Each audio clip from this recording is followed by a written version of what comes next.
पहले हमने पिज्जा नाम नहीं सुना था, मैंने नहीं सुना था पिज्जा, पराठा सुना था, पिज्जा नहीं सुना था। अब पिज्जे के मतवाले हैं। पिज्जा कार में आए, किसी पिज्जा हट पर गाड़ी रुकी, पिज्जा खाया, ड्रिंक, कोल्ड ड्रिंक जो भी है वो चढ़ाई, समझे, और फिर साथ में जो भी माल मलाई खाई। अब वो चिकनाहट पेट में भरी, अब ये कार में बैठे और फुर से चले गए। अब बताओ ये पेट में जाम नहीं हो तो करेगा क्या? पहले ये चीजें अव्वल तो खाई नहीं जाती थी। तो ये किसानों की ग़िज़ाएं। मेरे एक अजीज बता रहे थे कि मैं एक हकीम साहब के पास गया हुआ था कोई इलाज के सिलसिले में। जो एक साहब आए तो उन्होंने कहा मेरा आज सुबह से पेट में दर्द हो रहा है। तो मैंने कहा आज नाश्ते में क्या खाया था? बोला वो पराठा। अच्छा पराठा, आप आए भी अभी कार में है या स्कूटर में आया होगा और पराठा खाया आपने। आपको पता पराठा किसकी ग़िज़ा है? पराठा किसानों की ग़िज़ा है, ये जो हल चलाते हैं। अब तो हल भी नहीं चलाते, हम मशीनें, अब जमीन को भी हमारी मशीनें कर रही हैं। पहले हल खुद किसान चलाते थे, लेकिन फिर भी किसान कुछ ना कुछ मेहनत मजदूरी कर रहे होते हैं। तो बोले तो मतलब आपको आपकी ग़िज़ा नहीं है ये पराठा, तो पराठा खाएंगे तो पेट नहीं दुखेगा तो होगा क्या? अच्छा अब पराठा नाश्ते में कंपलसरी है। अच्छा मलाई भी खाते हैं, क्रीम, ये दूध का सत्त होता है, हजम नहीं होता जल्दी। हाँ जो मतलब यानी कि बेगारी का काम करता है ना, उसको हजम हो जाएगा। जो उछल कूद और भागदौड़ कर रहा होता है ना, उसको हजम हो जाएगा। बाकी बैठाड़ू जिंदगी जिसकी है ना, बैठी बैठी, उसको हजम आसानी से नहीं होगा। तो इसलिए अपनी ग़िज़ाओं को अगर हम तवज्जो करें उस पर, और खाने में सब्जियां ये तो खाई नहीं जाती, देखने को जी नहीं करता। फल भी अब इतने भाते नहीं, आम खा लेता हूं, बाकी फल भी नहीं खाते, सब्जियां भी नहीं खाते, और गोश्त रोज चाहिए। अच्छा दो बार खाते हैं। जो समझदार लोग होते हैं ना, ये हफ्ते में एक आध बार गोश्त खाते होंगे, वो भी एक आध बोटी। गोश्त बहुत अच्छी चीज है, लेकिन इसके लिए मतलब है कि मैदा भी चाहिए, तो रोज रोज खाने की ग़िज़ा नहीं है। मछली तो हमारे घर में खाई नहीं जाती, कोई पसंद नहीं करता।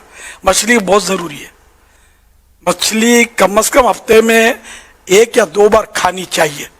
तो ये सारी चीजें सेहत को मैनेज रखेंगी तो खाली दिल की बीमारी नहीं, बहुत सारी बीमारियां दूर होंगी। अभी बकरीद गई, अभी तक गोश्त चल रहा है, पाए संभाल के रखे हमने, ये थोड़ा मुनासिब मौके पर हम खाएंगे, ठीक है ना। और गोश्त, बुटियां, बुट्टे ये सब जमा करके रखे हैं। अब कुर्बानी का गोश्त जानवर ही होता है हमारे यहाँ, ये बहुत तगड़ा होता है, सारा साल पाल कर उसको वो चर्बीला करते हैं, खूब चर्बी होती है इसमें। तो इसमें चर्बी आम जानवरों के मुकाबले में ज्यादा होती है। वो हम मतलब सारा साल या कई माह तक खाते हैं।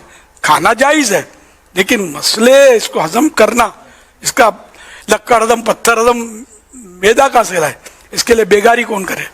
तो अब चलो बेगारी नहीं होती तो कम से कम वर्जिश करें, पैदल चलें, जितना हो सके, मतलब ये कि अपनी सेहत का ख्याल रखें, तो इंशाअल्लाह करीम बेहतरी आएगी। सब्जी जरूर खाएं, सब्जी माइनस नहीं करे, सब्जी माइनस है हमारी ग़िज़ाओं से, मछली माइनस है, यानी कम लोग खा रहे हैं। फल भी माइनस ही है तकरीबन, फल भी खास लोग खाते हैं, सब नहीं खाते। बच्चे ये चीज़ें नहीं खाते आमतौर पे, फल नहीं, मछली नहीं। तो इनको फुसला कर, समझा कर, बुझा कर, लालच देकर बच्चों के मैदे में फल, सब्जी और मछली आप उतारें। हर वक्त इनको गोश्त ना खिलाएं, वरना ये बेचारा फिर मतलब बच्चा बीमार रहता है, हर वक्त ये होता है, उसको वो होता है, तो ये होगा सब। आप इनकी ग़िज़ाओं का ख्याल नहीं रखते।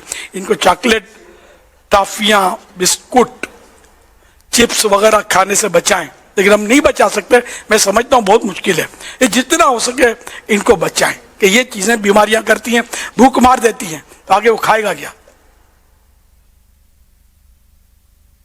पैदल चलना कम से कम 1.25 घंटे, अगर हो सके तो कम से कम 1.25 घंटे, 45 मिनट्स, अगर एक साथ वॉकिंग हो ना एक दरमियान अंदाज में, इंशाल्लाह इसका भी बहुत फायदा होगा। एक डॉक्टर ने तो बताया था कि 15 मिनट तेज चले कि पसीना छूट जाए, 15 मिनट नॉर्मल हो जाए, फिर 15 मिनट तेज चले। ये भी है कि اس طرح تیز چلنے سے سردی میں بھی تیز چلیں گے پسینہ آئے گا، وہ کولیسٹرول جو گندا کولیسٹرول ہے وہ نکالے گا بدن کا، اس وہ پسینہ عام پسینے کی طرح نہیں ہوگا، اس میں کچھ چکناہٹ ہوگی، یہ نکالے گا کولیسٹرول۔ تو یہ کچھ ہم کرتے ہی نہیں ہے نا، تو اب دل کا قصور، یہ دل تو یاد مدینہ کے لیے تھا، یاد الہی کے لیے تھا، اب اس میں طرح طرح کے ٹینشن بھی تو ہم نے پالے ہیں نا، تو یوں بھی مطلب دل پھر بیچارہ کس کو برداشت کرے گا، یہ تو فیل ہو جاتا، ہتھیار ڈال دیتا کہ میں نہیں، یاد خدا میں ہاں، یاد مدینہ میں ہاں، اور باقی فالتو ٹینشن نو، اور سمجھ جائیں اس میں۔ صلو علی الحبیب صلی اللہ علی محمد۔ ایک ڈاکٹر کا بیان ہے کہ ایک غالباً 70-80 سال کے بوڑھے کو دیکھا کہ وہ کسی آفس میں جھٹک جھٹک کپڑے سے یوں کر رہا تھا، تو اس کو بولا کہ بدن بھی اس کا اسمارٹ تھا، پھولا ہوا نہیں تھا، نہ پیٹ نکلا ہوا تھا، تو ڈاکٹر نے بولا، میں نے اس کو پوچھا کہ آپ کب سے یہ کام کر رہے ہیں، تو اس نے کہا اچھی خاصی، وہ بتایا کہ میں تو اتنے سال سے یہ کام کر رہا ہوں اس طرح کا۔ بولا آپ بابا جی ناراض نہیں ہونا، آپ کو کوئی دل کی بیماری ہے؟ تو اب وہ بابا جی تھوڑا آواز تیز ہوئی کہ کیوں؟ کوئی دل کی بیماری مجھے نہیں ہے۔ تو بولا کہ وہ ڈاکٹر نے بولا کہ دیکھو یہ محنت مزدوری بابا جی کرتے ہیں، تو ان کو دل کی بیماری کا کوئی اتا پتہ ہی نہیں ہے، اور جو کھایا اور ٹھا کر کے بیٹھ گئے، کھایا الٹے سو گئے، بلے چت سو گئے، سیدھے سو گئے، کھایا سو گئے، چلت پھرت نہیں ہے۔ مسجد میں جا رہے ہیں، نمازی ہیں، چلت پھرت نہیں ہے، مسجد میں گئے، اسکوٹر اسٹارٹ کری، چند قدم پر مسجد ہے، اسکوٹر تھوڑی دور ہے تو کار بھوم کر کے چلے گئے، تو مومنٹ نہیں مل رہی، نہ پاؤں کو مومنٹ مل رہی ہے، ہاتھوں کو مومنٹ مل رہی ہے۔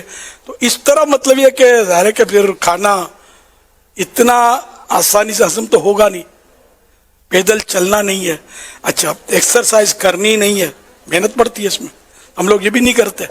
تو اس طرح مطلب یہ کہ اب دل کے امراض دیگر بیماریوں کے ساتھ ساتھ وقت یعنی کہ بڑھتے ہی چلے جا رہے ہیں، اور بڑی اموات ہوتی ہے۔